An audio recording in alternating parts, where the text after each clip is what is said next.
Kristenan kita itu bersandar pada fakta, pada bukti, pada data, bukan pada mitos, dongeng, apalagi berita hoax. Bukan.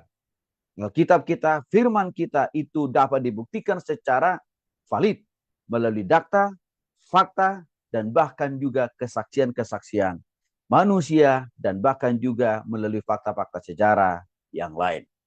Yang kedua sebenarnya, dengan pembuktian secara historis ini, maka kita dapat memverifikasi kebenaran-kebenaran, keakuratan-akuratan setiap peristiwa yang dicatat dalam Alkitab. Termasuk kotanya, nama orangnya, nama negaranya, ataupun juga alamat yang ada di Alkitab itu dapat diverifikasi, dapat dibuktikan bahwa sampai di zaman modern sekarang ini masih ada nama, kota, dan bahkan juga makam-makam orang-orang yang pernah dicatat di dalam Alkitab itu sendiri. Sehingga ini menjadi sebuah pondasi yang kuat buat kita, ya, bahwa Alkitab itu memang dipercaya satu-satunya firman Tuhan. Ya, satu-satunya loh Bapak Ibu. Bukan salah satu, satu-satunya firman Tuhan. Karena dapat dibuktikan, dapat diverifikasi melalui tempat yang sudah ribuan tahun yang lalu dicatat Alkitab, tapi masih ada sampai hari ini. Tokoh-tokohnya, peristiwanya, dan masih banyak lagi yang lain. Sehingga dengan demikian kita semakin yakin dan semakin percayalah sudah Alkitab kita itu memang tidak ada tandingannya, tidak ada duanya, atau juga tidak ada kesamanya dengan kitab-kitab apapun di bawah kolong langit ini. Sehingga dengan demikian otoritas, kuasa firman itu semakin mutlak dan total kita imani, kita percayai. Sehingga dengan demikian kita pun terdorong untuk bertakan Injil. Ya, terdorong untuk memberitakan firman Tuhan tanpa keraguan, tanpa ketakutan, tanpa kecemasan, bahkan tanpa kekurang percayaan diri.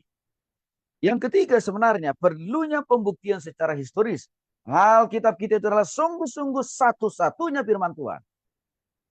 Karena melalui topik ini kita akan membongkar dan membuka dan melihat dengan mata kepala sendiri tentang fakta-fakta sejarah yang membuktikan bahwa nubuatan yang dicatat dalam kitab perjanjian lama terrealisasi, terjadi dengan sempurnanya di era perjanjian baru.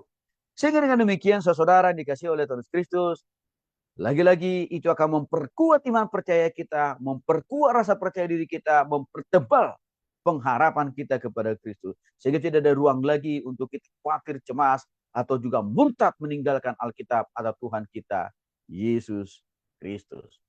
Alasan berikutnya adalah karena banyak catatan peristiwa konkret atau historis atau nyata yang dicatat dalam Alkitab ribuan tahun yang lalu sampai hari ini masih ada. Baik nama tempatnya, alamatnya, negaranya, bahkan juga ya masih bisa dapat dilihat, dinikmati oleh orang-orang yang hidup di zaman modern sekarang. Contohnya kita ambil Lukas pasal 3 ayat 1 sampai 2. Memberikan catatan historis detail spesifik konkret tentang ya penyebutan Kaisar Tiberius. Yang kedua, Pontius Pilatus. Yang ketiga, Herodes. Ini kan tokoh-tokoh politik yang hidup di zaman era perjanjian lama dan juga hidup di dalam era perjanjian baru, era Yesus. Kerajaan-kerajaan mereka ini, tempat-tempat mereka ini dulu, sampai sekarang masih ada.